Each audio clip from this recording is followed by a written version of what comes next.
پیچھے اس کی ایسی بات بیان کرنا کہ اگر وہ سنے تو اس کو بری لگے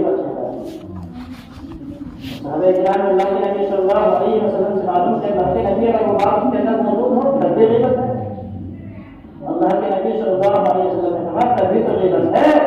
اگر وہ بات اس کے اندر موجود نہیں تو وہ انسان ہے, پھر وہ غیبت نہیں ہے.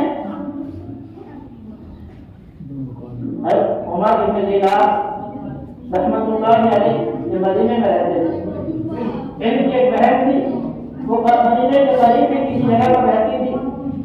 ان کی طبیعت خراب ہوئی کہ دینار گھر کے لیے گئے, حتیٰ کہ ان کی بہن کا انتقال ہو جاتا ہے, دفن ہو جاتا ہے. جیسے ہی دفن سے فارغ ہوتے ہیں تب اس بھائی کی ایک تھیلی پیسوں کی دینار کی اس قبر کے اندر رہ جاتی ہے. گھر آ کر کے تو وہ دیکھتا ہے کہ بھائی تھیلی تو پیسوں کی قبر میں ہی رہ گئی, تو اپنے ایک دوست سے کہتا ہے کہ میری مدد کرو, ایسے ایسے میرے پیسوں کی تھیلی رہ گئی, نکال کر کے لانی ہے. دونوں جاتے ہیں, جب وہ کھولتے ہیں وہ اپنے دینار کی تھیلی نکال دیتا ہے. پھر وہ اپنے دوست سے کہتا ہے کہ بھائی تھوڑا پیچھے ہو جاؤ, میں کھول کر کے اٹھا کر کے دیکھتا ہوں کہ میری بہن کی کیا حالت ہے. اور وہ کھول کر جب دیکھتا ہے تو سال بھر رہی ہے. وہ سب چپکے سے بند کر کے واپس گھر آیا اور ماں سے معلوم کیا کہ ماں میری بہن کیا کرتی تھی, ایسا اس سے کیا عمل تھا کہ آج اس کے قبر میں آگ لگ رہی ہے. تو ماں کہتی ہے کہ بھائی وہ اس کام کو کرتی تھی کہ دوسروں کی دیواروں سے کام لگا کر کے وہ ان کی باتوں کو سنا کرتی تھی اور وہ غیبت کیا کرتی تھی, چغلی کرتی تھی. تو کتنا خطرناک ہے غیبت کرنے والا. حدیث پاک کے اندر یہاں تک آتا ہے غیبت اشد من الزنا, کہ غیبت زنا سے بھی زیادہ سخت ہے. اس لیے کہ زنا کو آدمی گناہ سمجھتا ہے, برا سمجھتا ہے, اور کبھی نہ کبھی پھر اگر اللہ توفیق دے توبہ کرنے کی تو توبہ بھی کر لیتا ہے. لیکن ہم غیبت کو تو گناہ سمجھتے ہی نہیں ہیں. جب گناہ نہیں سمجھتے تو توبہ کی توفیق بھی نہیں ہوتی, وہ گناہ ہمارے سر پر ڈال دیا جاتا ہے. اور پھر غیبت کا مسئلہ ایسا ہے کہ جس کی ہم نے غیبت کی ہے اگر اس سے معافی نہ مانگی تو گناہ معاف نہیں ہوگا, اللہ معاف نہیں فرمائے گا. جس کی غیبت کی ہے اس سے معافی مانگی جائے گی, وہ معاف کرے گا, تب جا کر کے معاف. تو پانچواں شخص غیبت کرنے والا, اس کی بھی اس رات میں مغفرت نہیں ہوگی. چھٹا شخص زنا کرنے والا. زنا کرنے والے کے مطابق 6 مصیبتیں ارشاد فرمائی ہیں. 3 کا تعلق دنیا سے ہے, 3 کا تعلق آخرت سے. اسی میں ساری بات آ جائے گی. جو 3 کا تعلق دنیا سے ہے ان میں سے پہلی چیز ہے کہ اس کا رزق کم کر دیا جاتا ہے.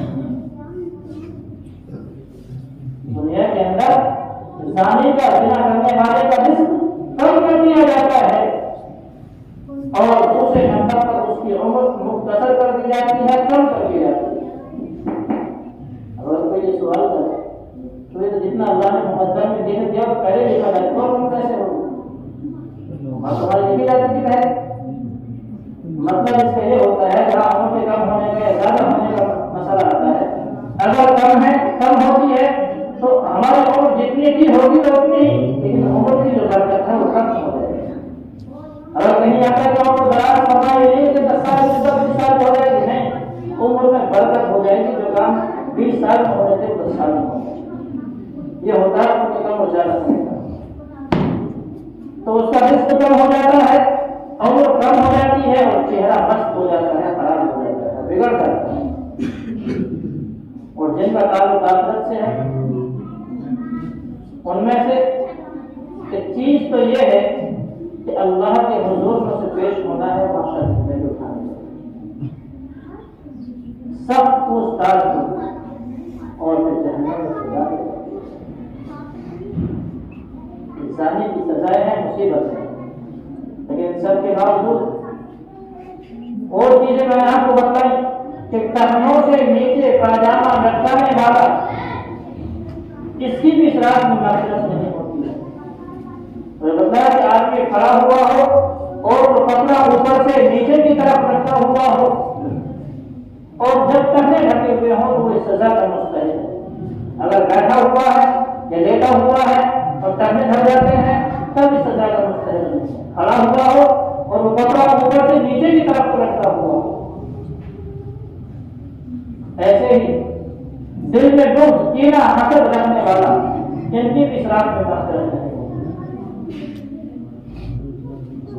اور قرآن کریم کے اندر اللہ تبارک و تعالیٰ نے ارشاد فرمایا وَمَن يَعْمَلْ سُوءًا أَوْ يَظْلِمْ نَفْسَهُ، کہ جو شخص کوئی برائی کر لے یا اپنی جان پر اپنے اوپر ظلم کر لے ثم يجد الله يستغفر الله غفورا رحيما، ثم يجد الله يستغفر الله غفورا رحيما، اور پھر توبہ و استغفار کرتا ہے تو اللہ تبارک و تعالیٰ کو بخشنے والا ہی پائے گا۔ یعنی جو شخص اللہ کے دربار میں سچی قلب کی توبہ کرتا ہے، یعنی جو گناہ ہو چکا اس پر نادم و شرمندہ ہونا اور سچی قلب کی توبہ کرنا اور آئندہ ایسا گناہ نہ کرنے کا ارادہ کرنا، جب یہ تینوں چیزیں پائی جائیں گی تب اس کی توبہ ہوگی، اور جب آدمی گناہوں سے توبہ کرتا ہے تو اللہ تبارک و تعالیٰ اس کی توبہ کو قبول فرماتا ہے۔ اب اس میں چاہے کوئی بھی ہو، والدین کا نافرمان توبہ کرتا ہے اس کی بھی توبہ قبول ہوتی ہے، کوئی غیبت کرنے والا ہے توبہ کرتا ہے معافی مانگتا ہے اس کی بھی توبہ قبول ہوتی ہے، شرابی ہے وہ توبہ کر لیتا ہے اس کی بھی توبہ قبول ہوتی ہے۔ بہرحال میں مشرک ہی کیوں نہ ہو، کیسا ہی شخص کیوں نہ ہو، اگر وہ توبہ کرتا ہے تو اس کی توبہ قبول ہوتی ہے۔ اور حدیث پاک کے اندر آیا تائب من الذنب کمن لا ذنب لہ، کہ گناہوں سے توبہ کرنے والا شخص ایسا ہے جیسا کہ اس نے کبھی گناہ کیا ہی نہیں۔ بہرحال آج یہ رات ہمارے سامنے ہے اور اللہ کے نبی صلی اللہ علیہ وسلم کے ارشاد ہے، حضرت علی رضی اللہ عنہ فرماتے ہیں کہ اذا كانت لیلۃ النصف من شعبان، جب شعبان کی 15ویں رات ہو تو فقوموا لیلھا، اس کے رات میں نوافل پڑھیں۔ اب نوافل کیسے پڑھے گا؟ یہ انفرادی عبادت ہے، اجتماعی عبادت ہے۔ انفرادی کا مطلب ہے الگ الگ پڑھی جائے گی، تنہائی میں پڑھی جائے گی، اور وہ عبادت ہمیں رات میں کیسے کرنی ہے اس کی بھی کوئی شرط نہیں ہے، کوئی قید نہیں ہے۔ چاہے تو وہ عبادت نماز پڑھ کر کے کرے، چاہے وہ عبادت تسبیحات پڑھ کر کے کرے، چاہے وہ عبادت قرآن کریم کی تلاوت کر کے کرے، جس طرح سے بھی آسانی ہو، جس چیز کے لیے طبیعت چاہ رہی ہے اس چیز کے ذریعے سے اللہ کی عبادت کرے۔ نماز پڑھنے کے لیے طبیعت چاہ رہی ہے نماز پڑھو، ذکر کرنے کے لیے طبیعت چاہ رہی ہے ذکر کرے، اور آدمی نماز پڑھ رہا ہے، دیر ہو جائے کہ نماز پڑھنے پڑتا ہے، موجود اٹھتا جاتا ہے، اب اس کی طبیعت چاہ رہی ہے کہ تسبیح پڑھو، لیکن پھر سوچا کہ نماز ہی پڑھو، تو طبیعت تو چاہ رہی ہے تسبیح پڑھنے کے لیے پڑھ رہا ہے، نماز تو نماز میں اس کا دل نہیں لگے گا۔ تو جس چیز میں دل لگے، جس چیز کے لیے طبیعت چاہ رہی ہے اس کام کو کرو۔ انفرادی طور پر کرے، انفرادی طور پر کرنے کا مطلب یہ ہے کہ اپنے اپنے گھروں میں کریں۔ اب گھروں میں عبادت کرنے کے کتنے سارے فائدے ہیں، میں آپ کو 2 فائدے بتاؤں۔ ایک فائدہ تو یہ ہے کہ گھروں میں جنات کا اثر ضرور ہوتا ہے، ہر گھر میں ہوتا ہے ہر گھر۔ اب جنات بھی 2 طرح کے ہوتے ہیں، اچھے بھی ہوتے ہیں اور برے بھی ہوتے ہیں۔ جو اچھے جنات ہوتے ہیں وہ نہ تو آپ کو کچھ کہتے ہیں، نہ آپ کے بیوی بچوں کو کچھ کہتے ہیں، آپ کے گھر والوں کو کچھ نہیں کہتے، اور جو برے ہوتے ہیں ان کا سایہ آپ پر، آپ کے گھر والوں پر پڑتا ہے۔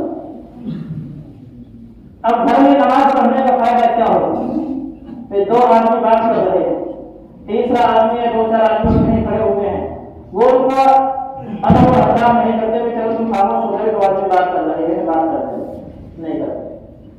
لیکن اگر وہی ایک آدمی نماز پڑھ رہا ہے، 2-4 آدمی بیٹھے ہوئے ہیں تو اس آدمی کا ضرور ادب کریں گے، کبھی نماز پڑھ رہا ہے تو خاموش ہو جائے، کرتے نہیں کرتے؟